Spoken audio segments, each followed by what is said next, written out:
Comment démocratiser l'accès aux collections des musées? Avec le Meg Lab, le musée d'ethnographie a invité un groupe de personnes majoritairement originaires d'Érythrée à travailler durant 2 ans conjointement avec les équipes de l'institution. Ce qui est très intéressant, c'est qu'il y a des personnes qui sont nées ici, qui ne sont jamais allées en Érythrée. Il y en a d'autres, voilà, ça fait que quelques années qu'elles sont là, d'autres plus d'une vingtaine.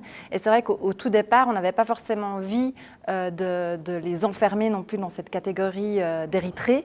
Et c'est vrai qu'on a toujours eu cette idée d'ouvrir, puisque finalement, je disais, l'idée finalement de comment trouver ces points de convergence, ces points d'étincelle en fait, entre le MEG et le groupe de projet pour que justement ils puissent éclore quelque chose. Ce quelque chose, c'est une vitrine présentée dans l'exposition permanente du musée. On y voit un djebana, une cafetière typique, sortie des collections pour l'occasion. On s'est questionnés tous par rapport à la présence de la représentation. Et pour nous particulièrement en tant qu'Érythréens, il y a toujours une confusion entre l'Érythrée et l'Éthiopie. Et souvent une représentation de l'Éthiopie mais pas de l'Érythrée. Et je pense que c'est quelque chose qui nous a tous un peu animés à se dire mais en fait on n'a pas vu d'objet avec écrit Érythrée.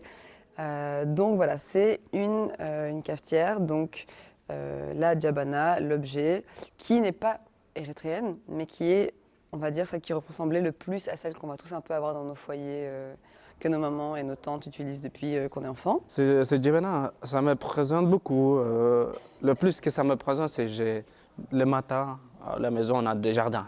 Du coup, quand on faisait le jardinage et tout, moi, ma mère, quand elle fait le café, normalement, on est tous assis comme on boit le café.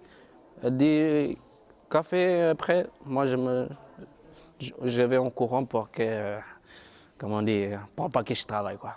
Du coup, ça me présente ça aussi. C'est à partir de là, en fait, qu'on a construit une expérience visuelle et auditive, puisque finalement une grande partie de cette vitrine, c'est aussi tout un paysage sonore qui raconte les différents temps du café, mais qui raconte aussi les relations personnelles et intimes que chacun et chacune du groupe de travail ont avec cet objet. Si on se rend compte ici, on est dans une exposition permanente, on a plus de 1000 objets qui sont exposés, mais finalement des fois il nous manque aussi cette voix humaine, en fait, cette voie de l'expérience à travers justement de ces différents objets. Ces histoires, elles sont également illustrées par les visuels d'Ismaël Touré, des échanges qu'il a eus avec le groupe. Il a fait ce décor qui met en scène la cafetière. Au-delà de juste boire un café, c'est le moment présent, enfin la convivialité. Le café, c'est plus une excuse pour se retrouver en famille ou entre amis. Et c'est ça que je voulais représenter. La vitrine est à découvrir au sein de l'exposition permanente du MEG.